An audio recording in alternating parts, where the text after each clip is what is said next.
रामनाम शेतकरी मित्रांनो, पिनाका फार्म या यूट्यूब चॅनलवर आपलं स्वागत आहे. तर मित्रांनो, आम्ही इथं गोडाऊन बनवलेलं आहे. जवळपास 30x12चा आहे. लांबी अशी 30 फूट आहे आणि रुंदी 12 फूट आहे. तर बघा, आम्ही साईडनं याला आता कलरपत्र मारलेले आहेत. खाली बेसिमेंट केलेलं आहे. खालचं तर पहिला दगडाचा घ्यायचा आहे, जेणेकरून मातीनं वगैरे खराब होणार नाही. नंतर आम्ही याच्यावरती गट्टू वापरलेले आहेत. कारण की गट्टू हे जे थोडेफार स्वस्त पडतात विटापेक्षा, वाळूचा वगैरे खर्च वाचतो त्यामध्ये. आणि एक गट्टू तुम्हाला जवळपास 68-70 रुपयापर्यंत भेटून जाईल. तर बघा, समोरपर्यंत आम्ही बेसिमेंट घेतलेलं आहे. पूर्ण समोरपर्यंत मुरुमनं भरती करून घेतलेली आहे. आणि समोरचे बघा, आता हे 4 अँगल टाकून वरती ते क्रॉसपत्रसुद्धा टाकून घेतलेलं आहे, जेणेकरून पावसाळ्यामध्ये आतमध्ये पाणी वगैरे जाऊ नये. हे क्रॉसपत्र जवळपास 3.5 फूट आम्ही समोर घेतलेले आहे, पावसाळ्यामध्ये वसाडे वगैरे आतमध्ये जाऊ नये त्या हिशोबानं. आता हे बघा, हे 2 दरवाजे ठेवलेले आहेत. त्याच्यामध्ये 2 पार्टिशन, एक 20 फुटाचा गोडाऊन आहे आणि दुसरा एक 10 फुटाचा गोडाऊन आहे.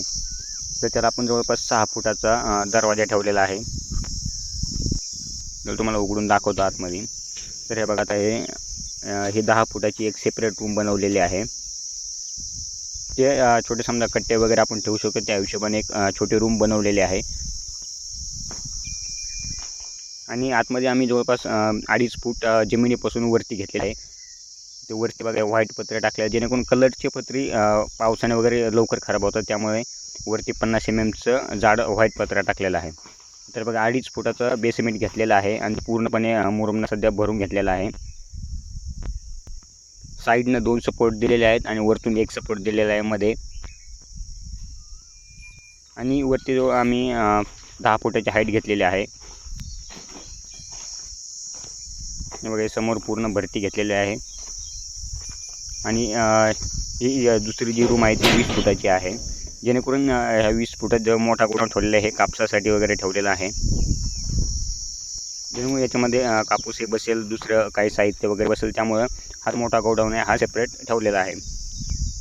तर बघा, याच्यावरती पण 2-2 सपोर्ट आहे. वरतीसुद्धा एक आहे. याची पण भरती पूर्णपणे करून घेतलेली आहे. याचा पण दरवाजा सेम 6 फुटाचा ठेवलेला आहे. 6x4चा आहे. आता याच्यामध्ये आपण नॉर्मल साधा एक कोबा करून त्याच्यावरती रबरची बसून जाणार आहे, जेणेकरून नंतर उंदराचा वगैरे त्याच्यामध्ये नळे वगैरे होणार नाही.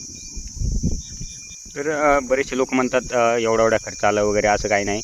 याला जवळपास आता 60-70 हजाराचं आम्हाला मटेरियल लागलं होतं. बेड सिमेंटसाठी 8 हजाराचे गट्टू लागले होते.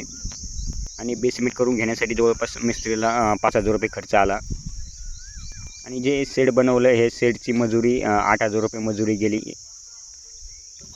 आणि यासाठी आम्ही रेती एक ट्रिप आणली होती, ते खड्डे वगैरे हे करण्यासाठी. नंतर कोब्यासाठी ती यूज होईल, 4,000 रुपये ते रेतीचे गेले. आणि छोटा मोठा बाकी खर्च मग गट्टूला लावण्यासाठी ते केमिकल 1-2 बॅग, सिमेंटच्या 3-4 बॅग, असं छोटा मोठा खर्च समजा जवळपास 1,20,000पर्यंत गेलेला आहे.